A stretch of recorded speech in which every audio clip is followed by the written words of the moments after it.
That's not the intro. Here we go. Here we go.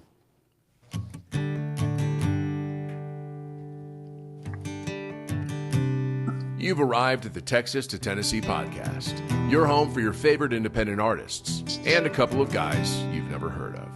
Who? It was Texas, it was Tennessee. It was what I had coming to me. You were unlike anything. Howdy, folks. You have arrived at the Texas to Tennessee Podcast. My name's Steve. First off, thank you to Evan Boyer, that wonderful voice. I mean, I feel just super inferior every time I hear his voice. Less of a man. Mm-hmm. Also, the reason why we had him do it. So, and to Adam Hood for the little tidbit at the end. Appreciate that. I got to make a new one too, though.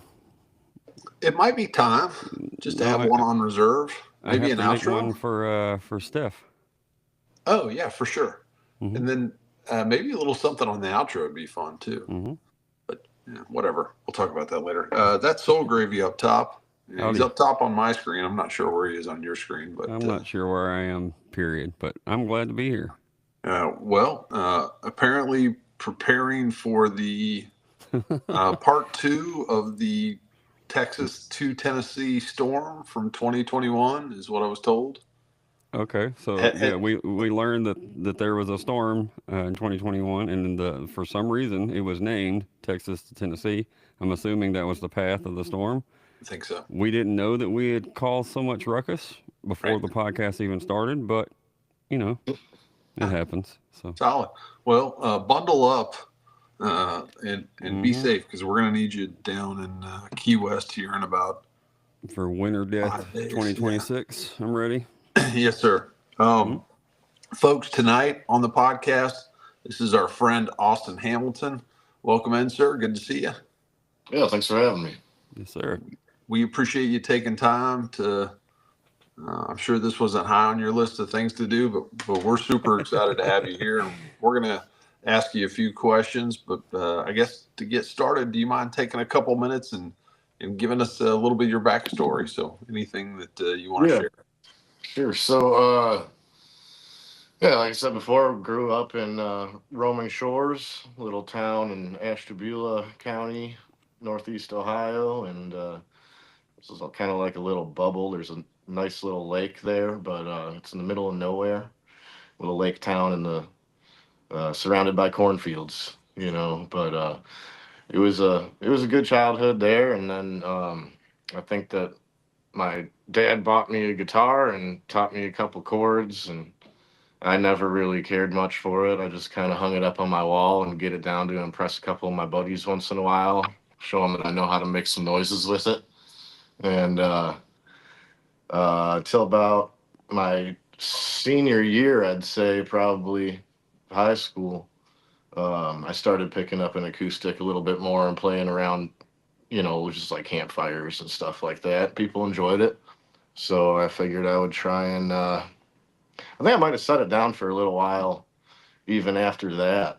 And then eventually, I think about 5 or 6 years ago, I decided to try and just get some bar gigs and, you know, maybe make a little money on the side and a few free beers or something like that. And, But I ended up starting a jam night, like an open mic. And then that's how my first band formed, just from guys coming up and playing. That was called the Rust Belt Ragtops. And then we did that and just kind of just played local places and venues, and I think maybe 1 or 2 out of state.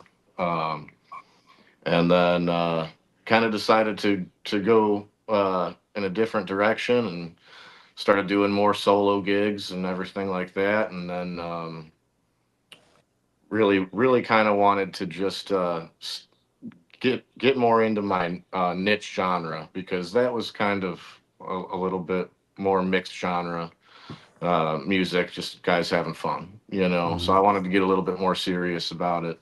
And that's when I released Cover Your Tracks, which was the first song that I ever ever released and noticed that more people were listening to it than just people around here, that know who I am.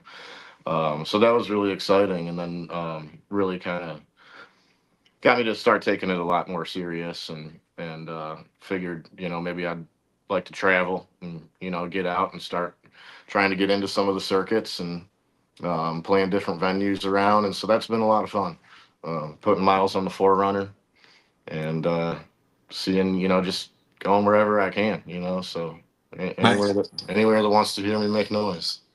Well, great intro, but I also am curious, when did the Oh, Uh-oh. Man, that was a great question, too. I think sorry, you're did you not hear it? We got you now. Sorry about that. My question was, you have a different band name, correct? Has some of the same players, but yeah, a couple of them, and so I have a guy that plays dobro with me, kind of as a duet, and then in the full band I got a guy that plays pedal steel, and electric guitar, electric bass, and drum kit. When I'm solo or doing a duet gig, I have a kick drum and a kick tambourine behind both my feet. So I kind of use that for the percussion. Sometimes we'll do that as a full band setup too. If I don't have a drummer, I'll just continue doing that. But that's why I changed the name to Austin Hamilton and the Hitchhikers, because the idea is kind of, whoever puts their thumb up and says, "Yeah, I'll go with you." nice. All right, I like it. So really blessed though to have such talented guys. It's really cool to kind of be able to change it up once in a while, and they're all just, we all get along great, and for being on the road and anything else. And if one guy can't make it to a certain gig, I got another guy that'll fill in for him. So it's just kind of fitting. I was kind of trying to figure out what I wanted to call it for the longest time, and then my lead guitarist, Evan, his fiance, said, "What about the Cosmic Hitchhikers?" And I said, "All right, we'll take Cosmic out and just keep it simple. Call them the Hitchhikers." Yeah.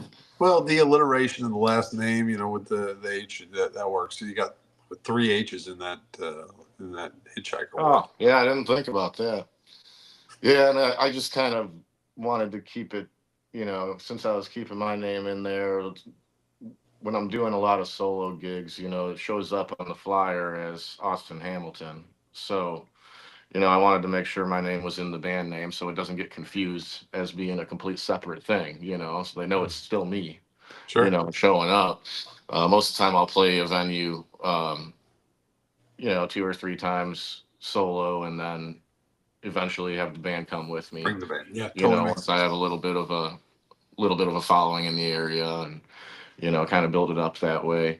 But yeah, I wanted to keep the letter count down as much as possible with having my name and then a band name, so.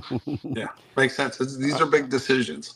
All right, I kind of messed up a little bit when we were naming our little redneck bar band because I was extremely hesitant to be the singer or whatever, right? So we settled on SG in the Hard Times, right? But they still confused. Like, I thought it was kind of like what you were saying. If it's me solo, then that's cool. And then if we add the band, then it's easy, right? They're the Hard Times because they give me a hard time every single time. So it was simple, right? So not really, but either way. But it's still not like no venues. Every venue still puts Soul Gravy every time, and I'm like, that's right, boys. Oh, you still how the bills are paid, sir. I swear, I told them the right name. 100%. But no, like you said, you try to think of these things ahead of time to prevent these issues, and it still happens that not every time, but randomly. And I'm like, man, it's not that difficult. Come on, guys. But anyway, because I'm proud of the guys I play music with, like you would be. You want their name on the marquee too when they're with you. Oh, For yeah, sure. definitely. Yep. All right, Austin, we're going to give you a little break here. Soul Gravy in his last showing, I think went a perfect like 20 for 20 or something like that. Yeah. But it was all softballs. So Well, but thanks, you Bill never Corbin. know. You get tripped up by a softball accidentally. Yeah. So, folks, this is I know everybody's favorite segment of the show, and it is called "Why Are They Famous?" As Austin said, he's from Roaming Shores, which is a village in Rome and Morgan Townships in Ashtabula County, Ohio. So Northeast Ohio, folks. As of the 2020 census, 1,586 Soul Gravy. Little known fact, I'm very knowledgeable in Northeast Ohio townships. All right, very good. Well, this should be easy. We're gonna spread it out a little bit. We're gonna do all of Ashtabula County. Okay. So to just give you like a fighting chance on this. Okay. So I still don't think I have one, but let's go. We'll see. I think you got a couple of these. Okay. First one is Brian Anderson. I mean, I feel like there's a bunch of Brian Andersons. There are, but you got to pick the one I'm thinking of. Yeah. He stayed close to home. Does that help? He stayed close to home. He did. And became famous. Huh? Ohio State? No, as a professional.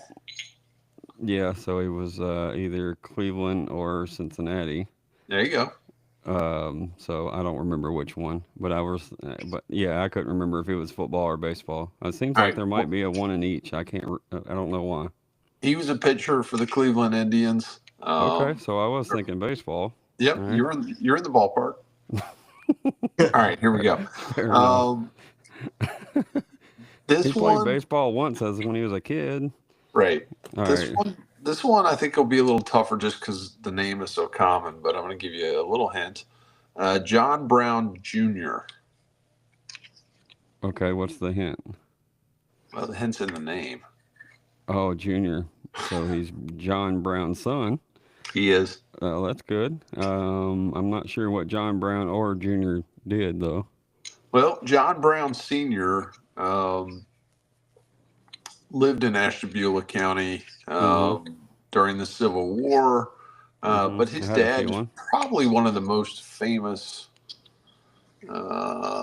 characters. I don't know, that seems like the wrong word to use, but from the Civil War. He was an abolitionist. He had a very unique approach to dealing with the other side. Okay. So that was John Brown. That was John Brown Jr. I got homework. John Brown. All right. You do. Tammy Cochran. I mean, we have a Cochran that's a pretty famous lawyer around here. But no. Mm-mm. Tammy was a country music singer from Austinburg. Her biggest hit was called "Angels in Waiting." What time period are we talking? Do you know? I'm guessing between when country music started and now. Okay. I don't know. Sorry, I asked the questions, damn it. That's right. You just answer them. Ken Meyer. Slightly I think I know. Before your time. He was the head coach of the San Francisco 49ers. Okay. That had to have been before Bill Walsh and... In 1977. So, just right before him. All right. This one, I think, is your best chance. Okay. Gentleman's name. There's a couple here, but this one's definitely your best chance. Okay. Gentleman's name is Urban Meyer. Urban. How many guys do you know? He was a football coach for the Buckeyes and Gators, and then got out before some controversy and then created some controversy. I think so too. Yeah. All right. Shout out to Urban Meyer. All right. Danielle Nicolette. I don't think I'm familiar. Second female of the evening, I think. I don't think I'm familiar. She, you ever seen the show 30 Rock? Yep. Google her. Okay. Feel like Austin, that have will you help. heard of any of these people from your hometown? I So feel far? like I'm getting a history lesson on where I grew up right now, which is pretty Well, that's cool. part It's of the that. He whole likes that county, part so too. it's the entire county. So we had to expand a little bit beyond Yeah, I'm sure. the hometown. What was her name? Danielle Nicolette. She look familiar? Well, I'm still getting to that All right. point. Well, while you're doing that, we're going to move on to the next one. Ransom. That's right. First name Ransom. Eli. Last name Olds. Olds. I mean, that's a pretty solid name right there, but I don't know who that is. Yeah, that's like that's a kind of a badass kind of person's name, but I don't know anything about that person. Sorry. Think about the last. Phone a friend. Think about, or you can't phone a friend, but think about the last name. I'm sorry. What was her last name? The You last got me name doing was- homework while you're asking me questions. I'm sorry. I remember her from another show. She's been in a few different things. Yeah. I want to. You said 30 Rock, right? Yes. Why do I think there's an older sitcom that she was in? Could very well be. I didn't go that Third. deep on the research. Third Rock. Maybe. I don't know. Anyway, I'm thinking Third Rock. Okay. Ransom Eli Olds. Olds. Oldsmobile? Yes, sir. All Pioneer right. of the American automobile industry, for whom the Oldsmobile and the Rio brands were named. So that's kind of cool. R.I.P. Oldsmobile. All right. Yeah. All right. Two more. Okay. Doug Tompkins. A lot of really. I just like how you did that. You're like, Olds. Old. Trying to help you, man. No, I appreciate it. I'm not familiar with this one either. So, Doug Tompkins is the founder or co-founder of the North Face. Those really nice jackets. yeah, he's doing pretty good. Yeah. And Esprit, which I think is also a clothing line, but I'm not super familiar. But I think so. shout out to Doug. And then last but not least, definitely not least, this is your chance to get a third one, Soul Gravy. Clarence Darrow. Think back to your school days. I try not to remember most of my school. Why would I know that last name? I'm not sure. He was an American lawyer who became famous in the early 20th century for his involvement in the Leopold and Lieb murder trial and the Scopes monkey trial. Didn't everybody study the Scopes monkey trial in school? Apparently, I slept through that part. It may have been outlawed in that little holler of Tennessee where you are, but Maybe. Yep, that was Clarence Darrow, folks. That's it. That was famous folks. Soul Gravy, you were like I've done worse. Yeah, you have That's done for worse. sure. All right, Austin. Thanks for putting up with us. Definitely. Sorry, it's a little dry, but You obviously did some research more than I did for this. he likes the research part and the educational part. He's a very educational man. I am, and I especially enjoy the fact that Soul Did I Gravy get him wrong? occasionally does well. So, All right. We're gonna. This is the weirdest question. I don't know. It's not the weirdest question we ask, but it is a weird question. So we call it the pie question, and we ask you to. It's a musical pie, and we're going to ask you to divide it up into 4 sections. Those 4 sections all involve different parts of the music. So one is the creation or the songwriting. That's one slice of pie. Another slice of pie is recording. Third slice is performance. And then the fourth slice is everything that doesn't fit into those first 3 slices, but also ends up taking up a bunch of your time. For example, booking, social media, fixing a van on the tire, managing the band, all the different pieces that go into it. So that's the fourth slice. We don't really have a name for it, but that's what it is. So my first question is, which of those pieces would you call home, or where do you feel most comfortable? Oh, well, lately writing has become a lot more therapeutic for me, I'd say, and I had a little bit of a dry spell, writer's block for a little bit, and just kind of came out of that and started writing some material that I'm real excited about. So that one's definitely up there. And then performing, I I always like hanging out with my guitar somewhere and playing tunes. I don't really care where it is. That's my favorite thing to do in the world right now, and I feel absolutely blessed to be able to do it for a living. Um, and then yeah, all the other bullshit slice is what I would call it. Yeah, I could do for sure. without all that. The Yeah. social media stuff and everything gets old. I do my Yeah, best, doing podcasts. but all of it, I podcast. It's cool to hang out with you guys. Yeah. So um, but yeah, I don't know. The writing and performing is what was the third one? Recording. Recording. I'm recording right now, and I have a lot of friends and musicians that love recording. I like the process of putting it together with the producer and Right. kind of building the song as it goes, but the actual process of getting in the studio and recording a song that I wrote, I really am not that big of a fan. Um, I I get it. I love the final result, but that's the work, Right. that's the work to me is getting in there and doing it, and you got to pay for it too. So that Yeah, part that's sucks. also. Well, a couple of follow-up questions since we talked about the recording piece last. How do you go about finding where the right place for you is? Because I'm sure you have different options in terms of where you To can actually record. go. Yeah, to record. Yeah, I got an offer from a bigger producer on Music Row in Nashville, and that was a lot more expensive than what I'm used to. So Sure. I decided not to go through with that just yet. It's Understand. definitely in the plans in the future when the time feels right. But and then there's a real nice studio around here that does all kinds of different work. Other than his favorite is to work with bands and musicians, obviously, but they do stuff for like HBO and some of the news stations around here, and I think they've done recordings for Netflix and things like that.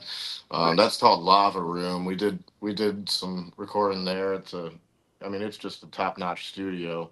But lately, what I've been doing, to be honest, is I got a buddy that's a great producer, and he's just got a little studio in his home, and that's been a lot easier to do because I can go there whenever. He's right down the road, and I just like the work that he does, and I also like that if I'm not happy with something, I can just shoot back over and redo it real quick. Don't have to Yep. worry about appointments and all of that for the most part, and it's just a lot more relaxed, Nice. and going in. If Because one problem with recording for me is, like I said, like if I'm not in the mood when I wake up in the morning and I had an appointment booked to go record, it's that's I'd rather just Hmm. reschedule at that point. And Sure. my buddy here is he understands, so, but I don't want to do that to a studio that's, I don't Right. want to do it to anybody. But like, I was supposed to go in and record today, and I just texted him and said, hey man, I woke up feeling kind of shitty, so Yeah, today's not the day. let's reschedule. I guess my And I follow-up got this question podcast I got to do later today. So, should be saving my Well, voice. yeah, self-inflicted last night, a little beer bottle blues maybe this morning, fair.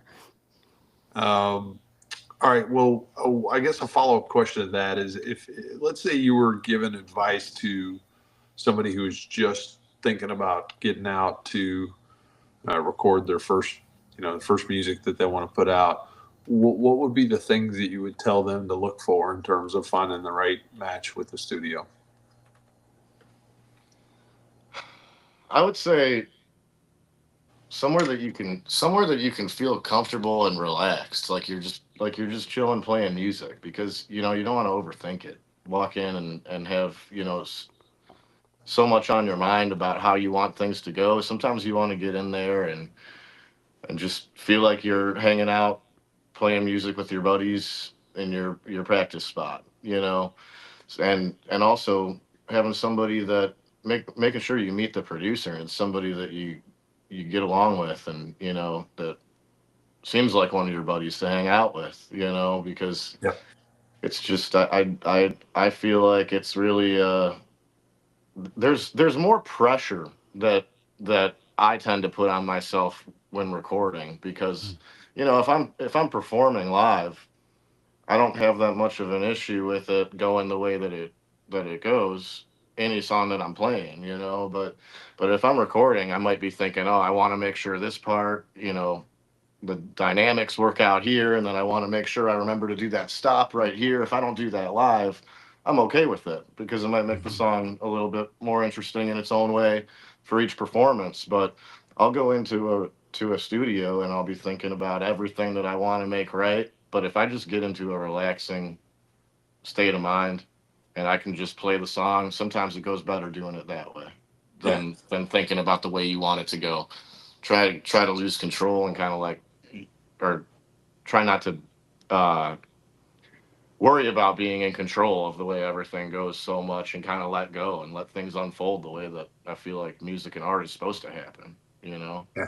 I think that's great advice. And I don't know, not being a recording musician, I would feel like there was so much pressure, just because my brain would probably get in the way of, like, how much time do I have left? How much money do I have left? Like that whole Right. Right. thing, There's all right? that. And then also somebody that you got to work with, somebody that is willing to record the way that's going to work for you. Cause a lot of people want to record the click tracks. I can't Right. stand click tracks. I want to play sometimes for certain songs. I want to record them live, so I get the full, the essence of that feeling of Yep. doing it live, and sometimes when you're recording the traditional way and layering everything on, some of that spirit can be taken out of it, and the changes in dynamics sometimes call for a little bit of change in tempo, you know so the click track's out the window there, and a lot of people don't like recording that way, so Yeah, uh, I personally don't mind it. You know what I mean? If it's a little loose. right. Some of my favorite bands are, I mean, shoot, the band I got on my head, Ragweed. I mean, I got a feeling, I got a I feeling thought that said a lot ragweed of on theirs it. is pretty loose, and then, everybody, like my favorite drummer is Levon Helm. I would love to somebody try to wrangle him down with a click track. You know what I mean? Like that would be insane to try to do. That would take everything that makes his sound great would go out the window. So. Oh yeah, funny story with having a cross Canadian ragweed hat on. I thought that's what that said. I I think it was when I think it was my freshman or sophomore year of high school. I was downloading on LimeWire. Killing some whatever, computers. whatever I can't remember whatever they called it. It was like a torrent or something, where it's just like a massive file of a bunch of Right. different songs, Hmm. and some of their stuff was in it. And that was before I was really into roots country or red dirt country or anything like that, any bluegrass or anything of the sort. And when I found them, something just kind of something I noticed that something clicked. I felt differently about their music than any music before, and it was kind of the same thing as playing guitar. How I kind of hung it up on the wall and forgot about it for a few years. I did the same thing with that type of music in general, and then ended up coming back to it. And every time find a new artist, it just kind of cuts deeper, than anything else, which is was kind of interesting, because my my dad and all his brothers um, were all musicians their whole lives. My Hmm. dad played in a lot of tribute bands, and played with a number of different people that went on to be fairly famous, and um, he was playing country music at one point and kind of switched to more Motown and stuff like that. And everybody would always tell me, music's in your blood. You'll probably end up doing something with it eventually. And I never believed them. Right. And then I guess what I'm kind of coming back around to full circle here is, um, coming across bands like Cross Canadian Ragweed and things throughout my life kind of sparked that in me. And then it kind of feels like I blinked my eyes and now I'm playing music for a living, just like my dad did. And I'm kind of, everybody was telling me I would, be involved in music. I never really That's believed cool. them. So it's kind of weird. But yeah, Do, so. do you remember any albums or anything? I mean, I know there's tons of them, but do you remember any songs, albums, whatever that made you realize that you could record music the way that you have been with your buddy, as far as keeping it that simple? Is there anybody that stands out to you? Um, You know what I mean? That hadn't always been that way. I mean, it may have. We just didn't know about it. But recently, there's people that share that's how they record their music wherever the hell they want to, and put and oh, just yeah. and put it out. Which, like our buddy Lance Rogers has been putting out some really great stuff, and it is as simple as possible, intentionally. And I love that. I love that Yeah, that's what when guys make that decision. that's kind of I like when things are kind of in their raw state, you Hmm. know. Something about it just feels more real. I don't like I never really liked overproduced music. I'll get down to all kinds of different genres, depending on what I'm doing. But I don't know. I mean, Tyler Childers was a big influence for me. So I think, Gotcha. his first album and Purgatory and all of that. The Red Um, Barn album and all that. yep. Yeah. Hmm.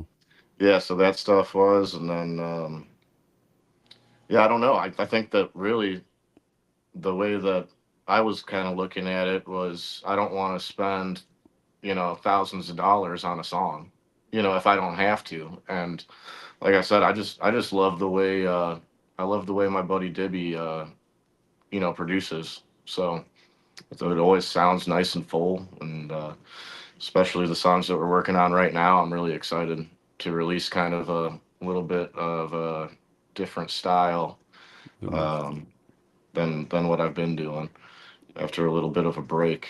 It's a- it's any refreshing. idea when you shooting for those to appear out in public? I'm gonna release a handful of singles and just kind of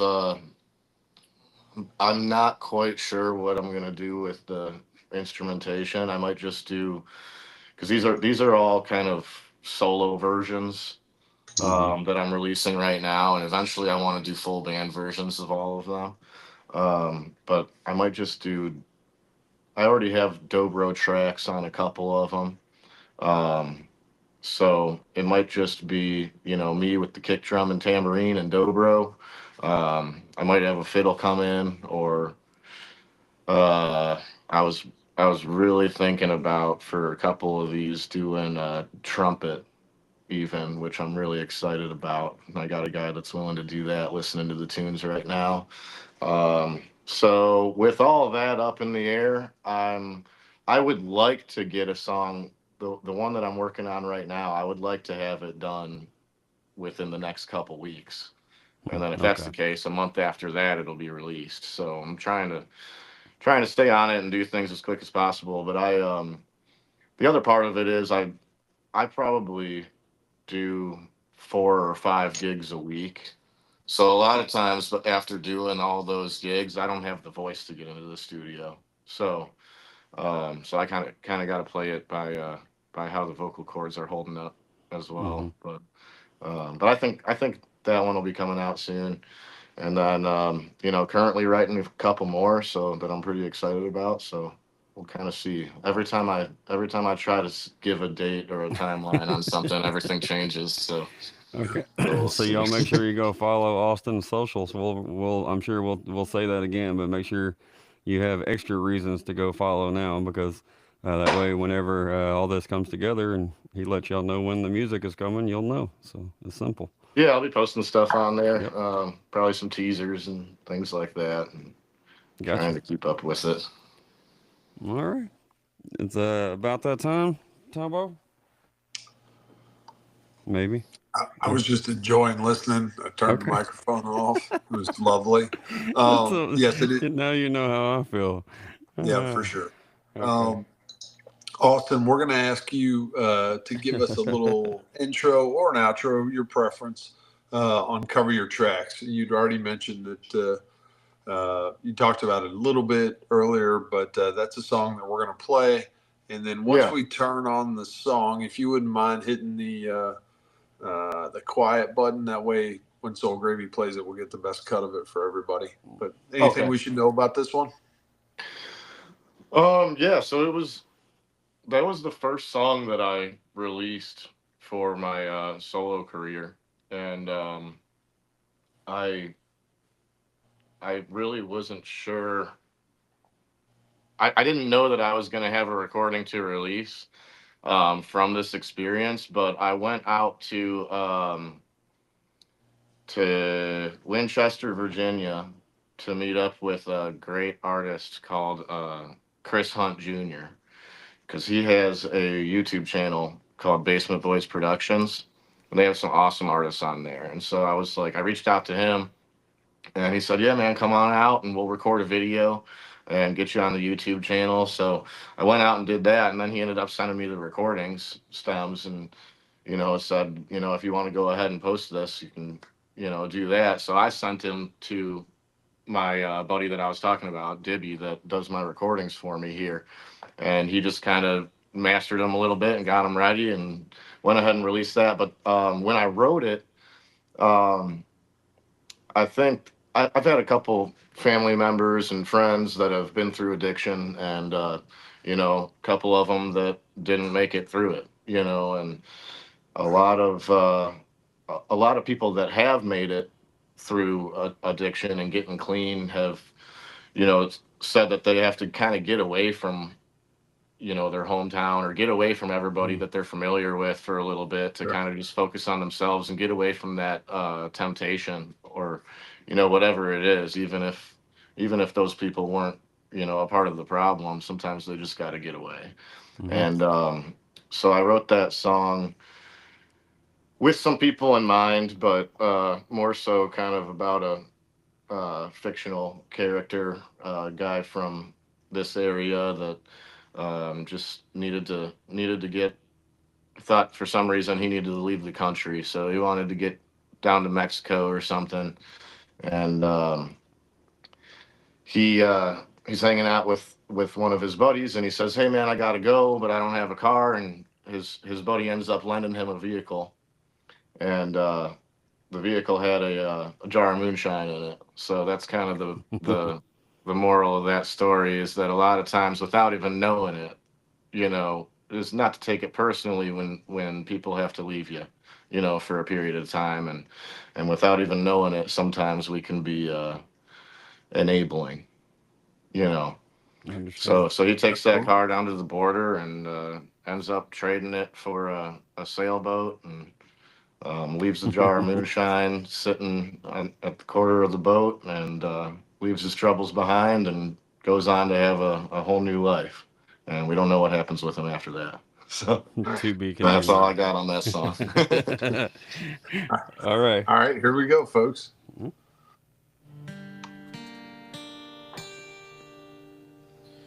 You said, now take my car, 'cause I ain't too much for leaving. You could keep that job for to help with the grieving. All I'm asking is you call me when you get where you're going, and don't be too quick to cover your tracks so well.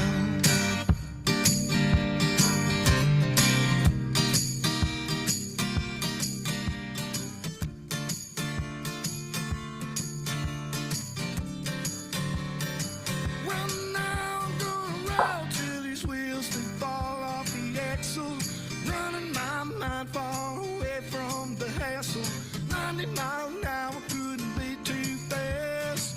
Still might have time to cover my tracks so well.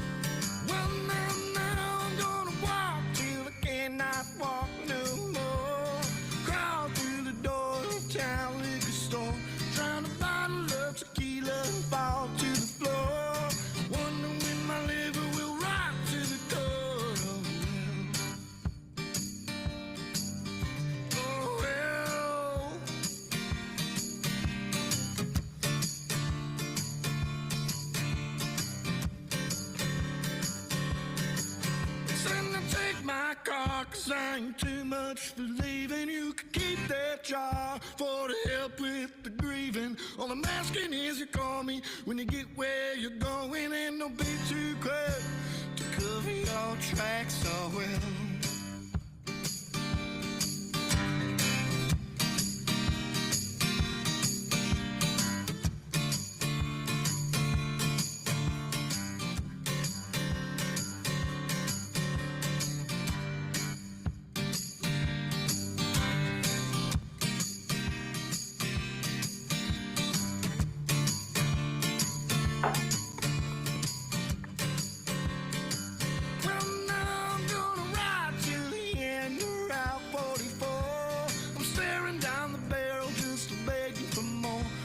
Southbound till I reach the end of the shore. When the ocean turns to liquor, we can settle the score. Oh well, oh well.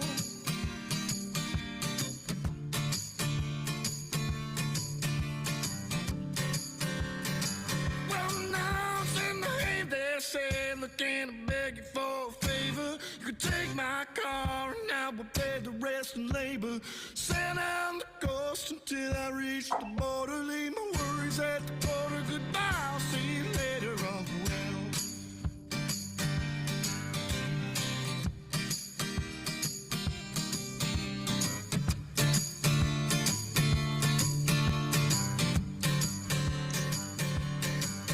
Then I take my car 'cause I ain't too much for leaving.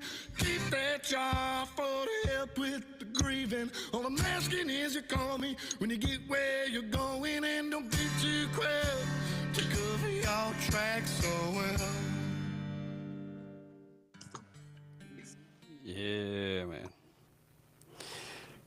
That's great that guys like that, or that folks like the what was it, Basement Boys? Is that what you said?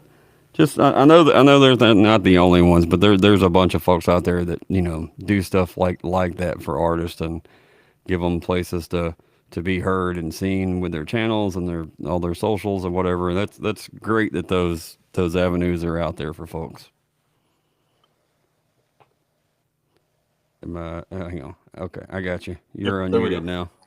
Oh, Gotcha. my bad. That's all right. All good. Yeah, I forgot to unmute. But yeah, Appalachia Untold and Basement Boys Productions. Those are all. There's a bunch of them. They're all great. I don't know if you guys can. My cat just joined me. He's That's all right. purring very loud, so I don't know if you can hear him. All right. It's Ozra.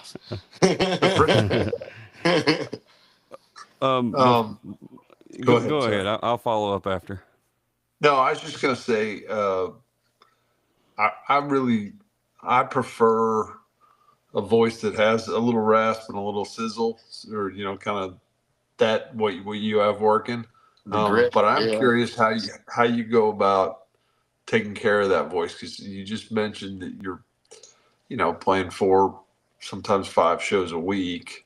That was a battle at first, and it still is sometimes. I don't really have much of an answer for it besides trying to bring it from in here rather than up here. Right. A lot of times I get back into that old habit, and I can tell that I'm doing it. It can be difficult to get out of it, but for the most part, it's been a lot less damaging on my voice just through repetition. I think I haven't really been focusing on anything, trying to, like no. I haven't consciously changed anything, but I guess over the past 2 years probably of doing this full time, it's just gotten easier and easier. And I think a lot of it also was focusing on when to bring that emphasis out and grit, and when it doesn't need it as well, because doing it all the time can be overkill, and that was kind of the way that I started out singing. So kind of just becoming a little bit more well-rounded as a vocalist, and kind of being a little bit more conscious of the damage that I'm doing to my vocal cords has kind of helped, I guess. Well, I'm sure with the experience you get an idea of how to manage it and what times you need to, press on it a little bit and what times you can back off. And that's just something that comes with playing a Yeah, ton. that's what it is. Sometimes a little bit of blackberry brandy will help. All right. Yeah, everybody's got their own remedy. So Yeah, whatever works. I keep a bottle of honey in my door compartment, and sometimes I'll do a quick honey chug before a gig. Nice. That helps. Go ahead, Soul Gravy. Yeah. We were talking about before we started the pod and about Wazfest, and I think Joseph was trying to do some really cool things, so I wanted to make sure that we talked about that before we did get out of here. A lot of friends of the pod have played up there, which is really cool. Oh yeah, Joe's an awesome guy.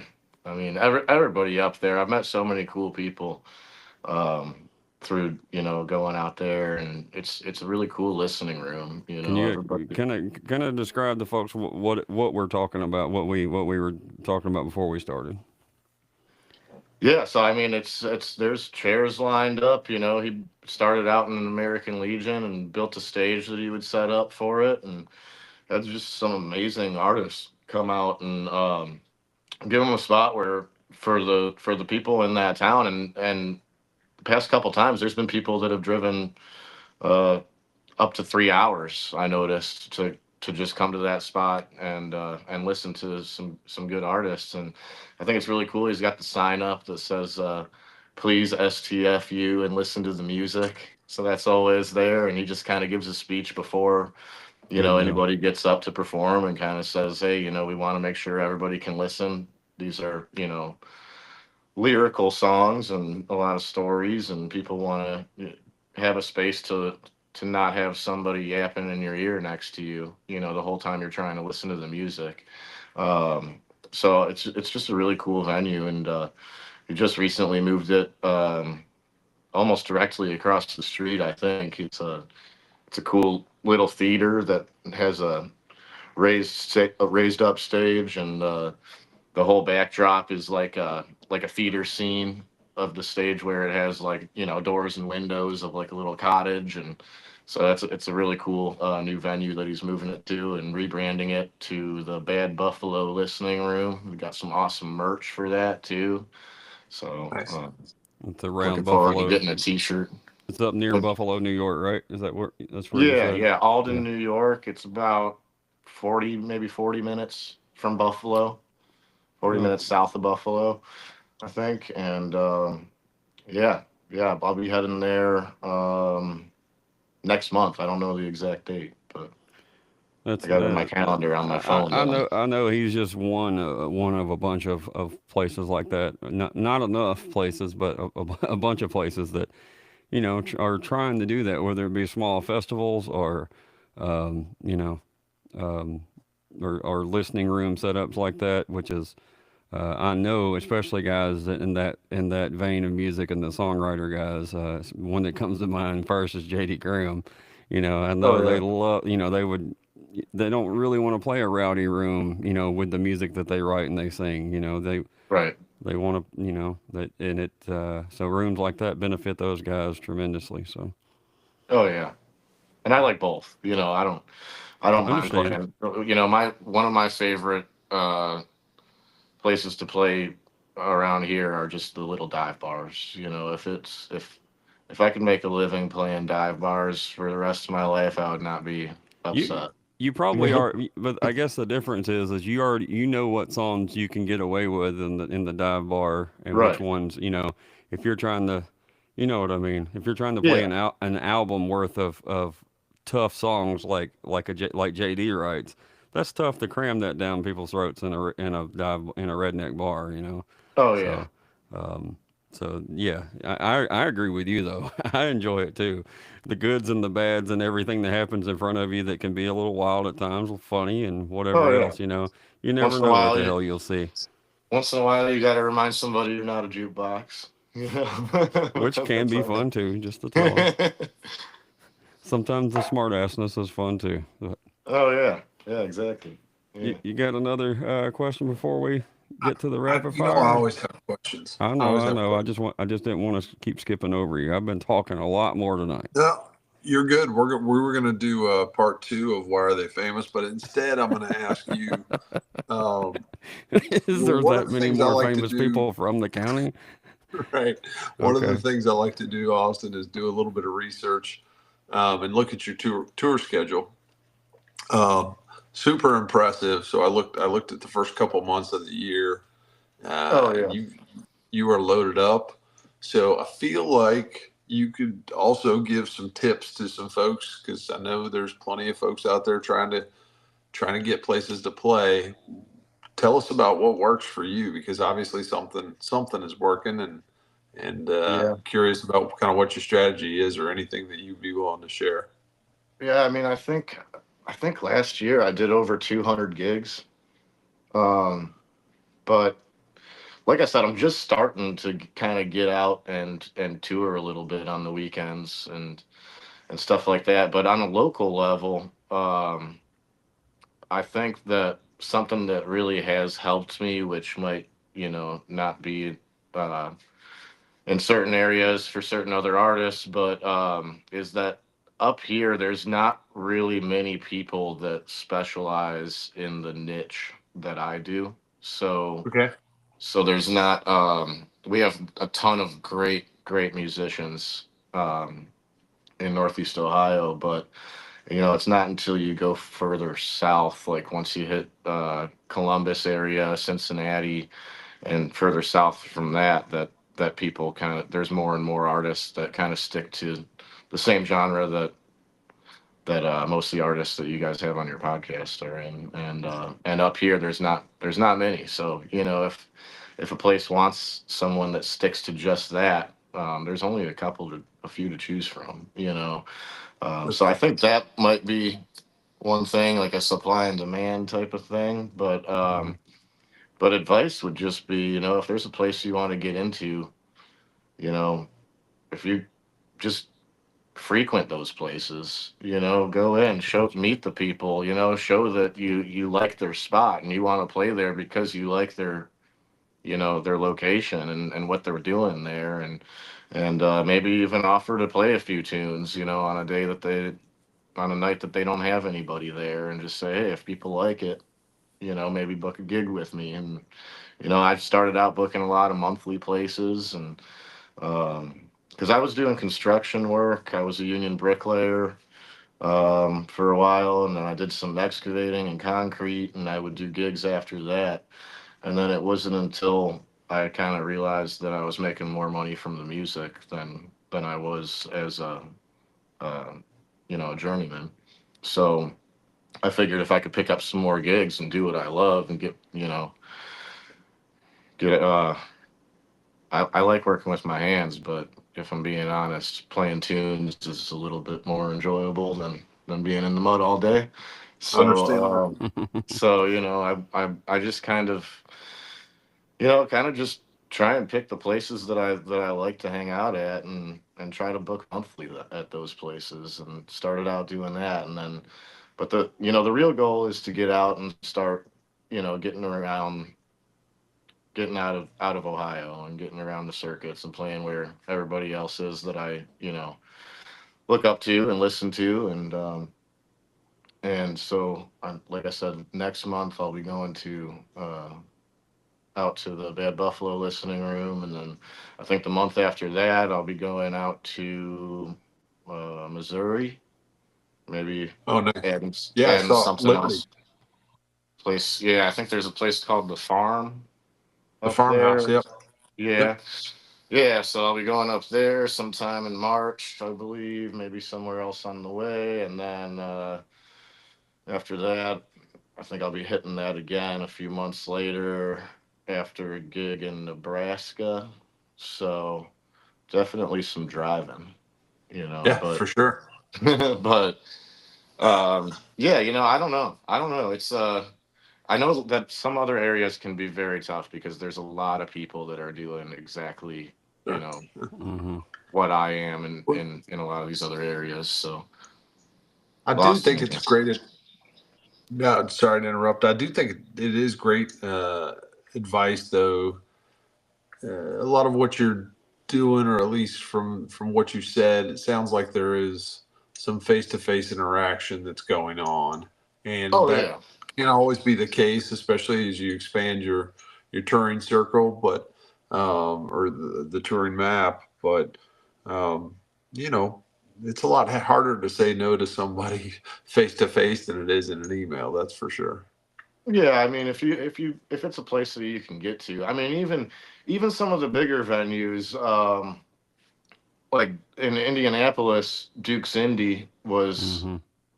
my favorite, and Wonderful. Yeah. unfortunately that they had to close down. But when me and my band were on the way to Kansas City, to do a gig out there, we were going through Indianapolis and just figured we'd stop in and just say hello, and little things like that can go a long way.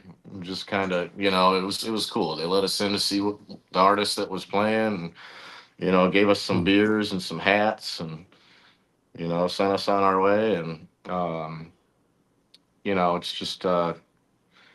it's just kind of getting out there. And I think that playing, when you frequent an area, even each different venue, you start to realize that people are coming back to that venue on the days that you're playing there because they've seen you before there, Right. so it's something that you kind of have to work up, I think, to.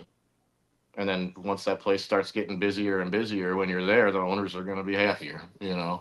So Yep. I tend to deal with a little bit of oversaturation in my area, which is part of the reason why I'm trying to get on the road a little bit more. Yeah. Makes sense. Well, shout out to Dukes for all the years of doing all the things that they did for a lot of great independent artists. And So if people sad to see wonder them why go. we shout places like that out, his story right there is a huge Absolutely part of amazing. it. You know what I mean? All we don't get to ask every person that comes on here these questions like that, but most of them have a story of similar to some venues that give them a place to play their original music. And that's all they a place to play and somebody to play music to and be treated decent. I mean that's really all they all they're looking for. That place was such an awesome experience, and the amount of talent that they've had in there Hmm. is just, I mean, the long list of names is just outrageous. Yeah. I think the show I did there was opening for Bill Taylor and the Appalachian Heathens, and Hunter Flynn was on that bill as well. So that was a really good one. And then Yep. I think Ward, I saw you had a Ward Davis shirt on in one of the podcasts. He came into town, venue about 10 minutes down the road from here, the Beachland Ballroom. And so they reached out to me and asked if I wanted to open for him. And I said, well, hell yeah. So went That's and cool. met Ward, and he was a real cool guy, super nice, and um, opened for him. And then, yeah, it's been fun. For some reason, I have Yeah. a feeling Alex Williams. Do you? I don't know why I'm asking this question, but Alec, well, he comes up to Beachland Ballroom quite often. He's been coming here. but you haven't really crossed paths with I him. saw him. I think he opened for maybe Jesse Daniels' band, I got you. something, and I I don't saw him know. there. That I guess just the area and all the places you were talking. I don't know. I just kind of assumed y'all were probably had yeah, you know a what's show funny together though or something. is the bass player in my first band, the Rust Belt Ragtops that I mentioned. His name is Alex Williams. So you did play gigs with Alex Williams. Yeah, Alex yeah. Williams So. played bass for you. Damn it. That needs to go on your EPK. Yeah, right. All There you right. go. I mean, So it's that's how you truthful. got those gigs at Duke's. Right. Yeah. Yeah. All right. Oh yeah, and then I Austin, also wanted to what, mention picking in the backwoods Oh too. yeah. Picking in the backwoods, we had the pleasure of playing Justin Coyote Jet with the Coyote. What is it called? I'm drawing a blank right now. Yeah, Uh, Coyote Radio up Coyote there. Radio podcast. Yeah, Hmm. he's had an amazing long list of names on that too. Mm-hmm. He's a really cool guy as well. So, Awesome. became buddies with him and had me out there to Duke's Indy and then picking in the backwoods. And hopefully, I got my fingers crossed that I'll be back there this year, whether I'm playing or not. So, I understand. Yep. Very cool. We have three, Austin. We have three rapid fire questions for you tonight. Better choose wisely. So, first off, what's your favorite chord? My favorite chord to play? Yes, sir. B7. Oh, all right. Okay. Not as complicated as the last one, but a little more complicated. Well, he was a jazz guitarist, so he was showing off. My guitar didn't come with those chords. Yeah, mine either. All right. You get to have dinner with one historical figure, dead or alive. Who are you breaking bread with? What are you eating? Oh, I don't know. Man. Wish I would have known you were going to ask me that. This is supposed to be You didn't ask that one though. on the one you watched. No. I didn't even watch the full things. I was skimming through. I don't know. I'm going to be honest with you. That's a serious thing to me. I got to get back to you on that one. That's fine. We'll give you a different one. I can only choose once. Put it in the comments on the Facebook video later. That's right. All right. This one's pretty easy. Any idea who was on your Spotify Wrapped? Do you listen to Spotify? Yeah. Any idea who was on it? Yeah. Yeah. Who were the top folks that showed up when you got your summary of the last year? I can't remember what it said, but I can tell you my favorite band that I've been listening to lately is called Rattlesnake Milk. I don't know if you guys have ever heard of them. Yeah, but I've been really into them lately. I think the Drop Times was high on the list for the past year. Sense. Yeah, all right, cool. Just saw them out in Miramar Beach for Whiskey Moon Festival. Okay. Very nice. Those guys are awesome. And then I guess my last question is, let's see, which one do I want to choose? Oh, all right. Sad song. What do you think of when I say sad song?